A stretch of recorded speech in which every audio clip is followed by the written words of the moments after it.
Andhra Pradesh assembly Lok Sabha ఎన్నికల ఫలితాలపై CM YS Jagan తొలిసారి స్పందించారు.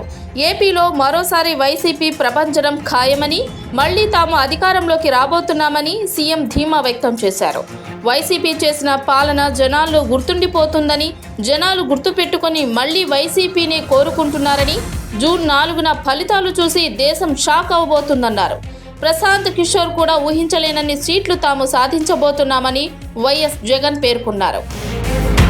ఐపాక్ కార్యాలయంలో సీఎం వైఎస్ జగన్ మాట్లాడుతూ, ఏపీలో మరోసారి వైసీపీ ప్రభంజనం ఖాయం, మేం మళ్లీ అధికారంలోకి వస్తున్నాం. 2019లో 151 సీట్లు, 22 ఎంపీ సీట్లు గెలిచాం. ఈసారి అంతకంటే ఎక్కువ సీట్లే గెలుస్తాం. జూన్ 4న రాబోయే ఏపీ ఫలితాలు చూసి దేశం షాక్ అవుతుంది. ఫలితాల తర్వాత దేశం మొత్తం ఏపీ వైపే చూస్తుంది. ఏపీని మళ్లీ అభివృద్ధి పదంలో తీసుకెళ్లే బాధ్యత వైసీపీ పార్టీ మీద ఉంది అని, వైసీపీ అధికారంలోకి వస్తే దేశంలో ఆంధ్రప్రదేశ్ టాప్ ప్లేస్లో నిలుస్తుందని, ప్రశాంత్ కిషోర్ ఆలోచించలేనన్ని సీట్లు వస్తాయి. వచ్చే ప్రభుత్వంలో ఈ 5 ఏళ్ల కంటే ఎక్కువగా ప్రజలకు మేలు చేస్తాం. రానున్న రోజుల్లో ఈ ప్రయాణం ఇలానే కొనసాగుతుంది అని అన్నారు.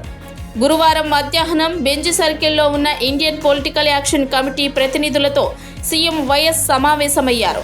సుమారు 25 నిమిషాల పాటు ఐపాక్ కార్యాలయంలో సీఎం ఉన్నారు. ఏపీ అసెంబ్లీ సార్వత్రిక ఎన్నికల్లో వైసీపీ కోసం పొలిటికల్ కన్సల్టెన్సీగా ఐపాక్ పనిచేసిన సంగతి తెలిసిందే. ఎన్నికల్లో తమ పార్టీ కోసం పనిచేసినందుకు ఐపాక్ ప్రతినిధులకు సీఎం కృతజ్ఞతలు చెప్పారు.